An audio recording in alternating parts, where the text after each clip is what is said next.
Okay, the main difference between jail in the 60s and jail now is there were no Arabs and no Islanders and no bikies. Well, there might have been a few bikies, but they weren't a big gang It was all Aussies in jail.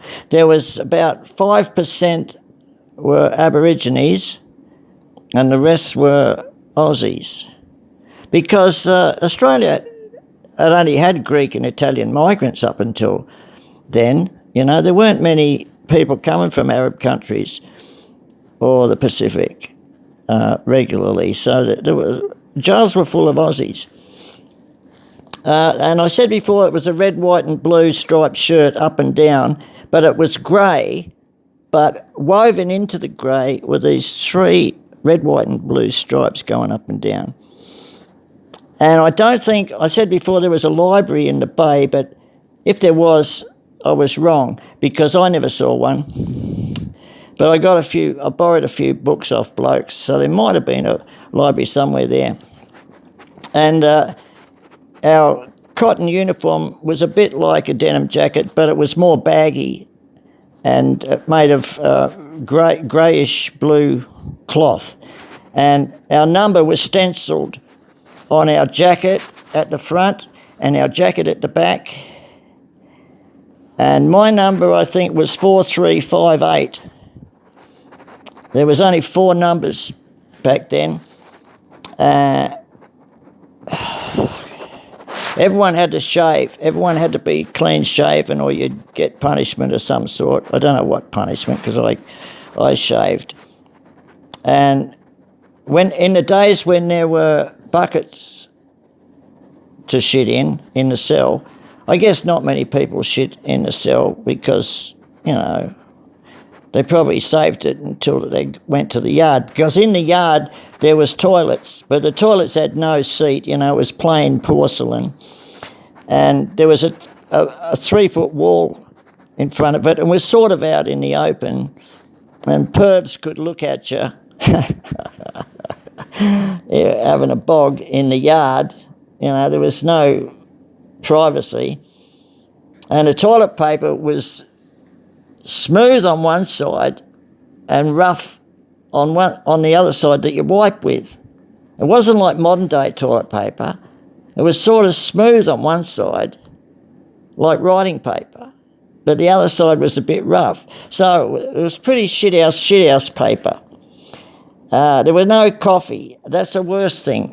4 years I spent on and off, and I never had a bloody cup of coffee. All you got was a bloody tin pannikin of tea, black tea. I never saw any milk in the bay either. I never saw any milk anywhere except on a farm at Kirkconnell. Kirkconnell was good. All you got was bloody black tea, and it was rumoured to be spiked with bromide to stop guys getting erections and going berserk. What else? Oh, there were no phone calls. Did I tell you that? There was no phone calls. Mobile phones hadn't been invented. If your mother died or something, they might give you a minute on the phone in the governor's office, but that's all. And I said before there was no buy-ups in the early days, but there might have been. It's just nobody bothered to tell me.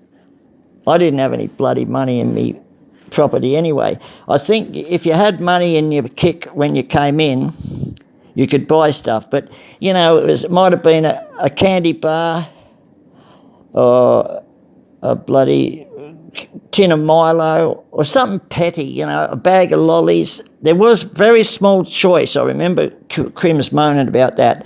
There was nothing really luxurious, so I didn't give a fuck if I had buy-ups or not.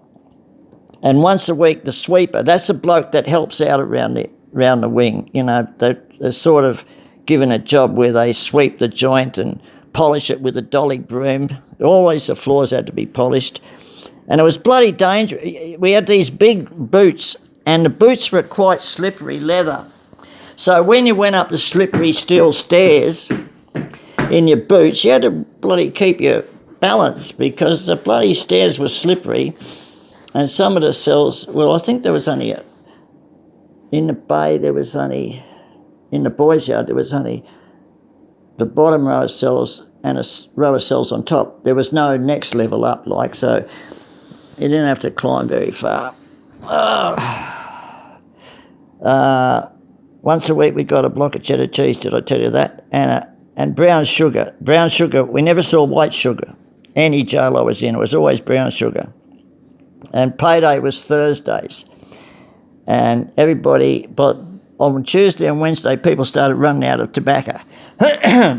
So people hid their tobacco. I hid mine in my underwear. And I had a tobacco pouch with only a tiny bit of stuff in it.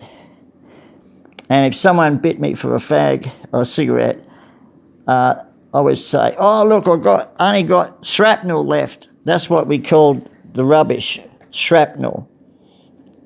Because tobacco must have come from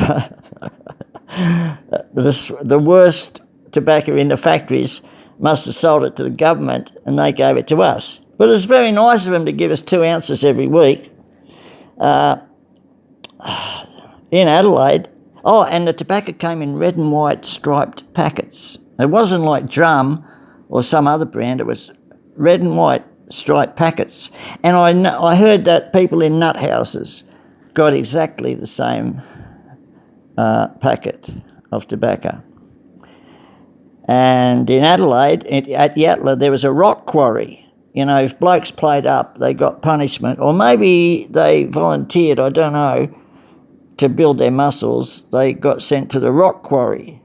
Now, people in the rock quarry, I think they got a few perks, like, I don't know, but it might have been. I never talked to anyone from the rock quarry because they're sort of in another section than mine, but they were used to, if the screws were watching, they'd bash a rock every 30 seconds, and if the screw wasn't watching, they'd bash a rock as little as they could. But they had to do a certain amount of breaking rocks every day, apparently. And I had one set of, 2 sets of clothes.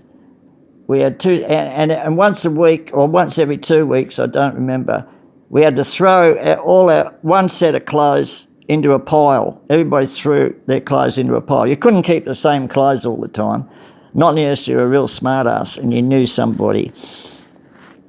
But nobody I knew anybody. So when the clothes went to the laundry and they all got washed, they'd come back the next day and everybody picked a pair of pants out and a shirt out and a pair of underwear from the pile. Now, and I was a skinny guy, so I used to get terrible fitting clothes. That's why I look like an idiot. And I'm so glad that nobody really took advantage of me and beat the shit out of me and took me tobacco and stuff. So the guys must have had some values back then. They didn't pick on a poor little old hippie that had come in for fucking vagrancy. Oh, fuck. And everybody had to wash their own socks. You know, you'd wash your socks in your cells. So there must have been a basin in the cells in both states of New South Wales and Adelaide, because you wash your socks in your cell with a and the soap they give us, it was real shithouse soap. It's like, it was velvet. It was called velvet back then, but velvet had no scent in it. You know, it was real butch fucking soap that my mum used to use for washing clothes. So we had to wash with this cake of soap. It wasn't that much chop. And, oh, fuck, that's enough for tonight.